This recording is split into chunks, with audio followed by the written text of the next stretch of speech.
Evet arkadaşlar, geç de olsa yeni bir alet edevat incelemesinden sizlerle birlikteyiz. Gördüğünüz gibi cihaz burada. Zaten Shorts'ta ve Reels'lerde takip eden arkadaşlar yeterince buna maruz kalmıştır diye düşünüyorum. Marka reklam olmaması için ben kiti kendim söktüm. Üzerindeki marka da zaten çok fazla belli olmuyor. Böyle bir kutuda geliyor cihaz. Açıyoruz cihazı. Aldık elimize. 10 numara.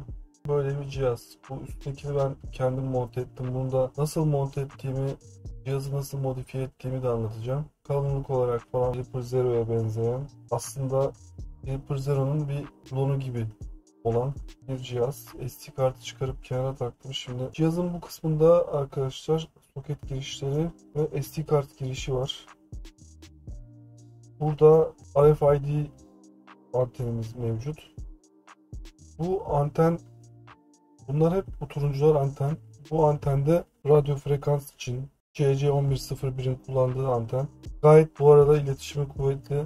Ben tepedeki anteni önce direkt radyo frekans için kullanmak istemiştim.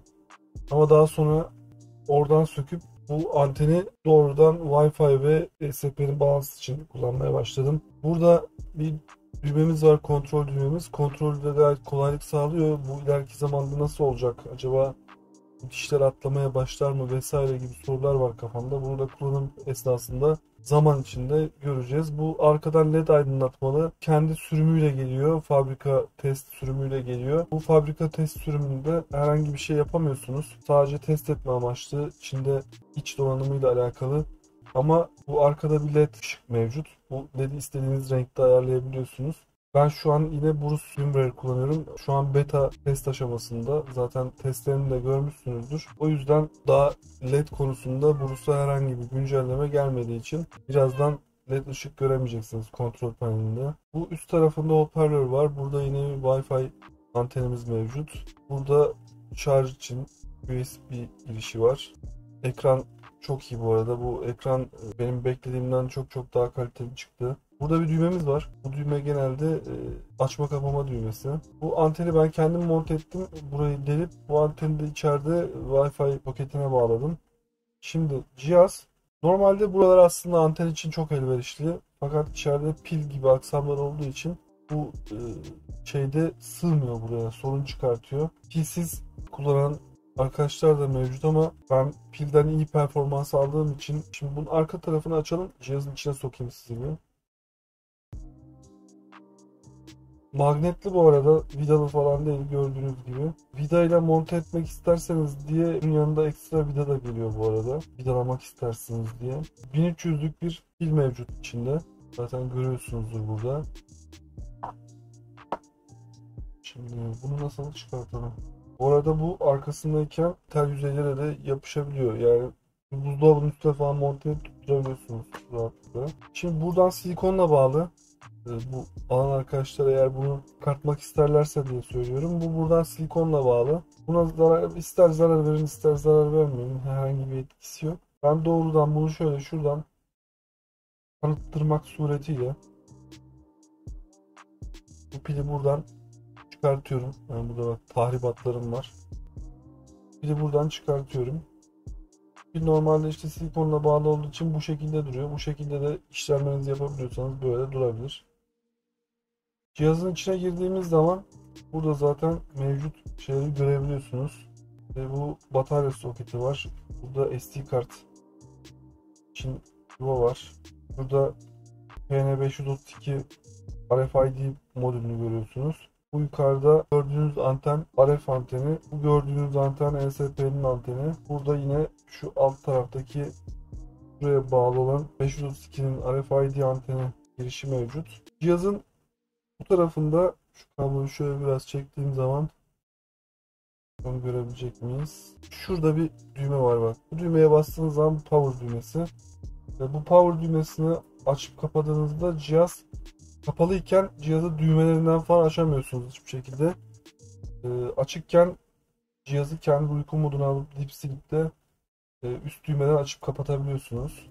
Burada da reboot düğmesi var. Bu reset düğmesini da kullanacağız. Sıkıntıya gelirsek şu sıralar. Yine burada hoparlörü görüyorsunuz. Bakın şimdi burada şu boşta gördüğünüz Şurada boşta gördüğünüz soketi ESP'nin üzerinden çıkardım. Mıknatıslarda müdahale etmeme çok izin vermiyor. Yine aynı markanın saatini tanıtmıştım. Programına bir saat. TurboWatch diye. Onunki gibi olmasın diye. Şimdi bunu buradan söktüm. Tamam mı abi? Elimde bak şimdi. Ya başka delikler bulsam oralara da sokacağım bir şeyler. Zaten bir üründen takıldı. Bir üründen en iyi performansı alabilmek üzere hareket ediyorum her zaman. Şu anten 3 boy anten var bu arada. Şu ufak gördüğünüz yanda gördüğünüz küçük anten. Bir bu var. Bundan 24 santim falan bir anten var. Bu 17 santim yanılmıyorsam. Bu şekilde gördüğünüz gibi bak burada böyle bağlantısı olan. Burada böyle bağlantısını sağlayabileceğiniz girişi olan şekilde anten girişleri var. Bu rahatlıkla da bunun içine sığıyor. Ben ilk başta bunlara takmayı denemiştim. Bunu şey yaptıktan sonra kapatırken vehameti anladım. Pil yüzünden oraya hiçbir şekilde oturmuyor. Bu arka tarafa gördüğünüz bak bu arka tarafta anten var. Ben burayı da deyim makinesiyle deldim. Bunun boyutunda. Deldikten sonra bu arka tarafa cihazı oturttum. Şimdi oturttum. Anteni de içine döşeye geldim. En son buraya ESP'nin üzerine anteni taktım ötekini çıkardığım yere. Zaten çok hafif kanıtladığınız zaman tak diye atıyor. Kendi klipsi var. Sonrasında aldığınız gibi bunu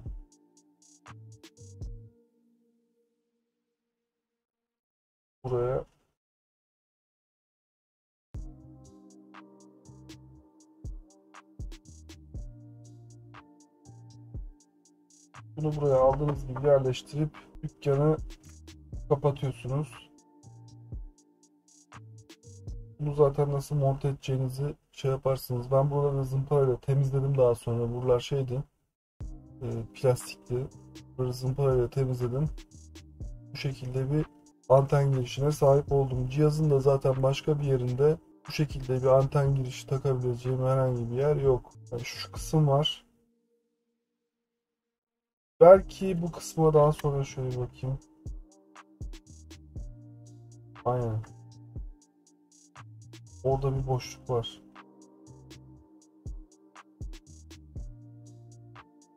Belki bu kısma daha sonra ikinci bir anten monte ederim. Cihazı çok hantallaştırmazsa ikinci anteni buraya monte edebilirim. Herhangi bir zarar vermezse. Bu şekilde cihazı da bir nebze olsun geliştirmiş olduk. Çünkü Wi-Fi ataklarında, penetrasyon testlerinde vesaire cihazın sağladığı Wi-Fi alanı yeterli derecede şey gelmiyor. Yani bir evin büyüklüğünü düşünün ya da bir ofis büyüklüğünü düşünün. Bu ofis büyüklüğünü bu kendi içinde kullandığı Wi-Fi anteni o mesafeyi, o range'i bize sağlamıyor. Bunu bu şekilde geliştirme gereği duydum.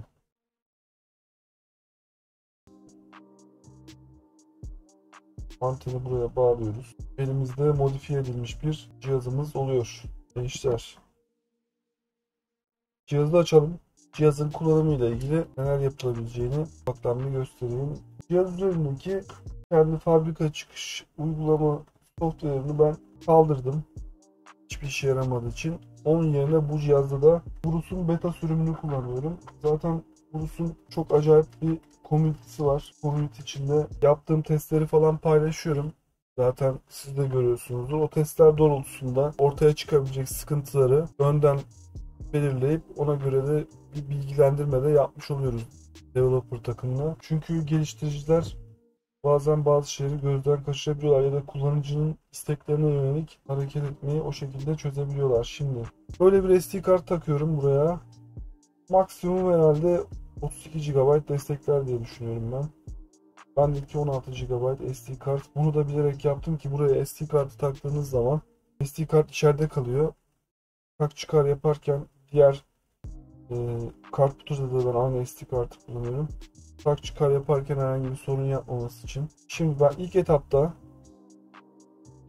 buna yine Brus'un geliştiricisine ait olan önceki sürümlerinde M5 Launcher olarak gördüğünüz Launcher'ı buraya kuruyorum. Bunların hepsinin linklerini tek tek açıklama kısmına bırakacağım arkadaşlar. Bu Launcher'ı kurduktan sonra şöyle ben size göstereyim tarayıcıdan. Buraya geldiğinizde yine Morcelli abimizin yapmış olduğu launcher kısmına rahatlıkla erişebilirsiniz. Aynı zamanda şeyi göstereyim doğrudan ben size. Brus.computer'dan iki şekilde bunu indirebilirsiniz. Bir tanesi Brus.computer üzerinden girip tarayıcı üzerinde bak burada hangi cihaza uygun ne işlevleri yerine getiriyor. Bunların hepsi var. Bütün hepsini tek tek abimiz işte BadUSB'de kullanabileceğiniz Daki scriptlerini hazırlamaya kadar her şeyi burada tek tek anlatmış. Install kısmına girdiğiniz zaman burada cihazı seçiyorsunuz.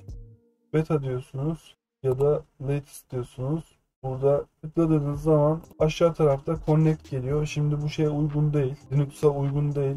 Doğrudan Windows üzerinden Microsoft Edge ya da Mozilla Firefox kullanarak ya da Google Chrome kullanarak buradan kurulum yapabilirsiniz. Aynı zamanda Launcher'ı kurduğunuz zaman Launcher'a binary dosyalarını almak isterseniz burada gençler bak burada web page buradan çekiyor. Hop geliyorsunuz buraya. Burada mesela Last Release'de son güncellemeleri yapılmış. İşte burada bak .bin uzantılı dosyaları görüyorsunuz. Hangi cihazsa elinizdeki burada açıyorsunuz. Onu bak şimdi. Beta'da da ürünlerin deneme şeyinde olan beta ürünlerini bulup bu şekilde bunları bilgisayara download edip bilgisayardan daha sonra cihaza aktarabiliyorsunuz. Cihaza nasıl aktaracağız? Onu da göstereyim. Şimdi bu kendi standby alıyor bu arada. Şarj açısından da bayağı iyi olmuş yani o. Bak burada WUI diye bir şey var. Bu web arayüzü sağlıyor size. Burada bunu açtığınız zaman ben My Network'ü seçiyorum. Burada My Network'e bağlandıktan sonra size arayüze giriş yapabileceğiniz IP'yi gösteriyor. Şimdi bu IP'ye giriş yapalım. Nasıl bir arayüzle karşılaşacağınızı da görmüş olun. Böyle buradan size yine burada gösterdiği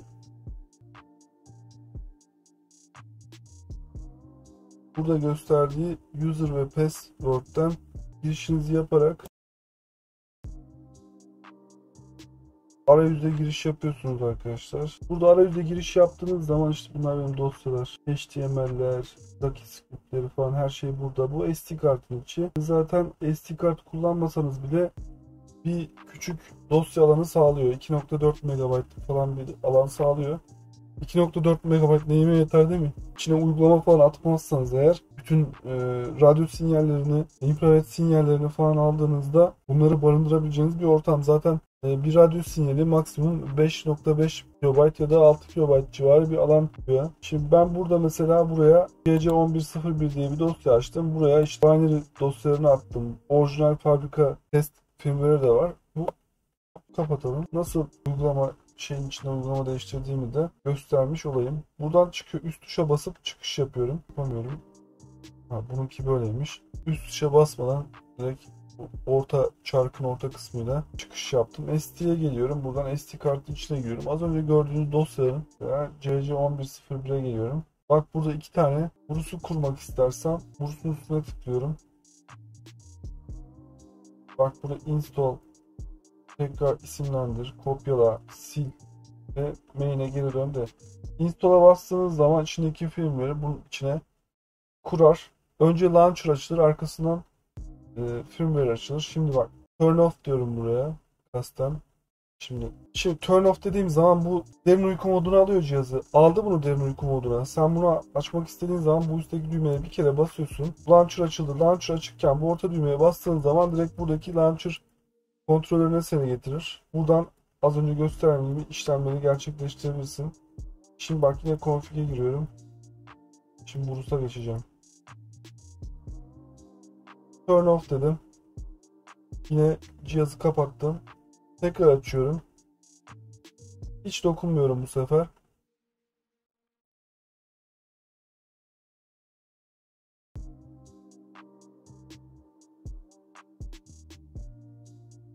Gördüğünüz gibi içinde kurulu olan Brus firmware'ı kendisi açtı. Burada bildiğiniz gibi zaten daha önce Bruce'un kendi menüsünde mevcut olan uygulamaları tek tek, hatta ben çoğunu zaten Reels'te ve Shorts'ta da atıp paylaştım.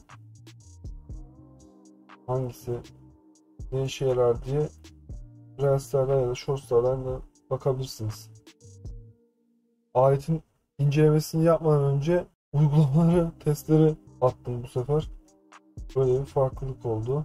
Bu arada dediğim gibi cihazın radyo frekans konusunda bu CC1101'e bağlı olan anteni gayet güçlü. Bak hatta ben şöyle bir test yapayım. Önce alış testi yapalım. Şimdi bak. Şimdi şu an normal bir key sinyal alıyor, anahtar sinyali. Şimdi arkaya gidiyorum. Yaklaşık 7 metre geriye gidiyorum. Bunun zaten kitapçığında 50 metreye kadar diyor ama bu yani beton, duvar vesaire olmayan ortamda 50 metreye kadar geçerli. Duvarların, eşyaların ve başka frekansların olduğu ortamda bu ne kadar geçerli? Şimdi arkadan bir bakalım. Uzaklaşıyorum şu an. Şu an bir 6 metreye kadar uzaktayım. Sinyali almaya devam ediyor. Yine sinyali almaya devam etti. Hiç sıkıntı çıkarmadan. Bunu çok sevdim zaten, yani ekstra aslında hiçbir şey takmaya gerek yok. Burada modüllerle uğraştık aylarca, lehim yaptık falan, böyle güzel oldu. Şimdi çıkış düğmeye basıyorum. Spektrum testini yaptık. Custom'a geldim. Google'da benim dosyam var bir tane, onun da testini yapalım. Şöyle koyayım. Uzaklaşmama gerek yok diye düşünüyorum artık. Her yerde Bruce is everywhere. Şimdi buraya bak, yine Spektrum'u açtım. Bunda zaten CC1101 takılı. Burada RF denememi yapıyorum. Burada Tesla sinyalim var. Atıyorum bunu. Bakalım görecek mi? Hop, gördü. Tekrar atıyorum. Aynen. Alımı da aktarımı da gayet iyi şekilde yaptığını gösterir. Ama böyle bir durum var arkadaşlar. Sizin cihaz güvenliğinizden ötürü mesela bak. Giriyorum buraya. Girdim buraya. Burada bir sıkıntımız var. Bunu giderecekler. Bunu giderecekler çok kısa zamanda. Bununla ilgili zaten konuştuk biz. Şimdi ben aldım abi bunu. Ben anahtar kaydımı yapmak istiyorum. Tamam mı? Ben anahtar kaydımı yapmak istiyorum. Bak, verdim sinyali buraya. Anahtar sinyalini yakalamak istiyorum. Az önce spektrumda görmesine rağmen sinyali görmüyor. Ha, şimdi gördü mesela. Bak burada sinyali gördü ama yakalayamadı. Neden yakalayamadı? Arkadaşlar şöyle bir sıkıntı var. Bu kullandığınız araba anahtarlarında, otopark kapılarında vesairelerde FSK denilen bir sistem var. Bu FSK sistemi, yani Rolling'den hariç bir de FSK diye bir sistem var. Bu FSK sistemi sizin buraya yolladığınız anahtardan çıkan kodun farklı, aynı frekans içinde farklı dalgalarda gitmesine sebep oluyor diyelim. İlkini mesela 1 atıyor, sonra 2 atıyor, sonra 3 atıyor. Bunu farklı farklı kademelerde atıyor. Hatta bende bak şey vardı. Bu anahtarda bir tane yakaladı mesela. O yakaladığını göstereyim eğer bulabilirsem. Bak şimdi burada gördüğünüz gibi aslında her şey burada gördüğünüz kadar basit. Protokolü gördünüz. Burada işte file type falan. Zorlaya zorlaya ben bunu yakalattım abi. Bak burada key var. Şimdi burada bak birçok blok eksik. Sadece baştakini almış. Bunun her bloğunu farklı şeylerde gönderdiği için ne kadar bu yakalasa da işte 433 nokta işte 89 92 öyle yakaladım diye sana gösterse de bunları yakalayamadığı için işi tamamlayamadığından yakalayamadığını sayıyor. Bu FSK atlatmanın yolu da var. Onu da dediğim gibi zaman içinde geliştirici takımı kendisi büyük ihtimalle halledecektir. O yüzden hani biz bunda şey yapamıyoruz falan filan, böyle sıkıntılara girmenize gerek yok. Flipper Zero'nun yakaladığını göstereyim de size. Hemen. Hemen ardından size bir de Flipper Zero'nun görün, bakın ne kadar kısır yani şey. Aynen. İşte bu da Juniper Zero'nun yakaladığı sub sinyali verisi arkadaşlar. Frekans 433.92. Bu yüzden bu PSK sistemi yüzünden böyle bir sıkıntı yaşıyor cihaz. Yavaş yavaş herhalde önümüzdeki haftalarda ya da işte bir ay içinde falan tahmin ediyorum düzeltirler. Bütün ürünlerde de aynı güncellemeyi yaparlar. Böyle bir sıkıntı yaşamayız. Bunu da söyledikten sonra bunların hepsinin testlerini zaten biliyorsunuz. Şu an FM'de herhangi bir şey yok. Muhtemelen geliştirme aşamasındadır. NRF ile ilgili de şeylerini yapıyorlar. Gereken işlemleri, bağlantıları falan yapmaya çalışıyorlar. Büyük ihtimalle girişi buradan ST sınıfı aracılığıyla olacak. Bunu biliyorsunuz ne işe yaradığını. Bu anten Wi-Fi görevleri için Wi-Fi işlemlerinde alan testi yaptım mesela. Olması gerekenden çok daha iyi sonuç verdi bugün. Yani gayet de işe yarıyor. Bluetooth'ta herhangi bir arttırma olur mu bilmiyorum. Daha denemedim ama Wi-Fi'de gayet iyi çalışıyor. Bu da normal bildiğiniz Bluetooth geri kalan kısım. Firmware'da bu şekilde kullanabiliyorsunuz arkadaşlar. Cihaz bu. Ben cihazı işte buradan alırsınız, buradan alırsınız falan diye bir şey demeyeceğim. Kendiniz girin abi bakın. Araştırın. Orijinal sitesinden mi alırsınız? AliExpress'ten mi alırsınız almak isteyenler? Ama bildiğim kadarıyla Türkiye'de bir de kargo sıkıntısı var. Bir de arkadaşlar şöyle bir şey var. Ben mesela konuda işte bu cihazlar tamam yeni cihazlar da ben birçok konuda birçok cihaz tanıtmaya çalışıyorum. İşte Red Team aktivitelerinde kullanılabilecek, siber güvenlik alanında kullanılabilecek cihazları özellikle de mesela genelde ucuz alternatiflere yöneltmeye çalışıyorum. Bu ucuz alternatiflere yöneltmemin sebebi de imkanı daha zorlamadan en basit şekilde yeni başlayacak arkadaşlara temelini atmalarını, sistemi anlamalarını daha çabuk sağlayacağını düşündüğüm için bunu yapıyorum. Yoksa ben de biliyorum git abi işte 50-60 bin liralık bir tane bilgisayar al ya da işte git mesela Raspberry Pi Zero V yerine Raspberry Pi 4 al. Bu şekilde de söyleyebilirdim ama bunu söylemiyorum. Ne diyorum? Raspberry Pi Zero V kullanın. Bunun da yapabileceği işlemler böyle işte bunu mesela Nexus 5 kullanıyorum. Niye Nexus 5 kullanıyorum? Nexus 5 kullanma sebeplerinden bir tanesi cihazın kendi içindeki Wi-Fi modülü monitör, injection ve access point desteği veriyor. Bunu yapan başka bir telefon yok şu an. Hala daha yok yani. Bu telefon eski olmasına rağmen NetHunter ROM'u en iyi destekleyen cihazlardan bir tanesi halihazırda. Ama bunun yanında mesela Samsung S6 Edge gösterdim. O da eski bir telefon ama ona da kurulum yapabiliyorsunuz. Kullanılan şeyin ROM'un işlevleri belli. Ve herkesin evinde zamanında olmuş bir telefon. Muhakkak bunu birisi oradan alıp bulup çıkartıp kendisi kullanabilecektir diye düşünüyorum yani kendi istediği doğrultuda. Ben çok pahalı telefonlarda işte gidip işte iPhone alın buna kurun falan demiyorum. Asla böyle bir şey demem. Şimdiye kadar demedim de asla. Ama genelde böyle mesajlar da geliyor. Hocam hala fi tarihinden kalma cihazları gösteriyorsunuz falan. İşte Proxmark 3 gösterdim mesela. 7 yıllık bir cihaz ama 7 yıllık olmasına rağmen bu cihaz halen daha güvenlik testlerinde kullanılabilir durumda. Üstüne başka cihazlar da çıktı. Hala daha kullanılıyor arkadaşım. Bak bu cihazlar da yeni cihazlar. Bunları da gösterdik. Neden gösterdik? Ucuz olduğu için. Şimdi bu 60 dolar. Juniper Zero almaya kalkarsan 200-250 doları bulur. Yani sen onu mu tercih edersin, bunu mu tercih edersin? Anlatabildim mi? Aynı işlevleri yapıyorsa bir cihaz ve bu cihazların her şeyin önemlisi programlanabilir olması.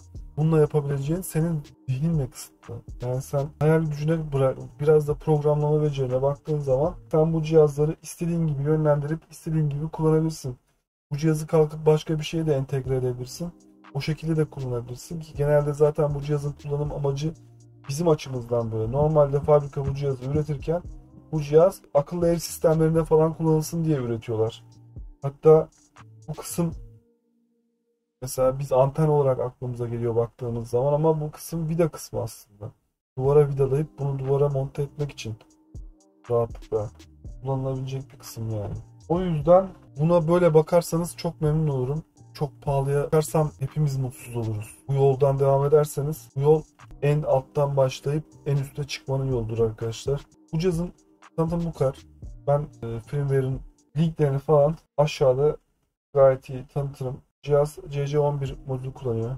CC1101 modülü kullanıyor. Bu modülü kullanıyor yandaki. Bundan sonra bakalım belki konuk alırız. O da hiç belli olmaz. Videonun gecikmesi için de özür dilerim ayrıca. Geçen hafta yaptım ama ben sesi yapmışım yani. Sessiz çekmişim bütün videoyu. 50 dakika sessiz kayıt yapmışım. Videoyu yayınlayamadım. Bir sonraki videoda görüşünceye kadar kendinize çok iyi bakın. Hoşça kalın.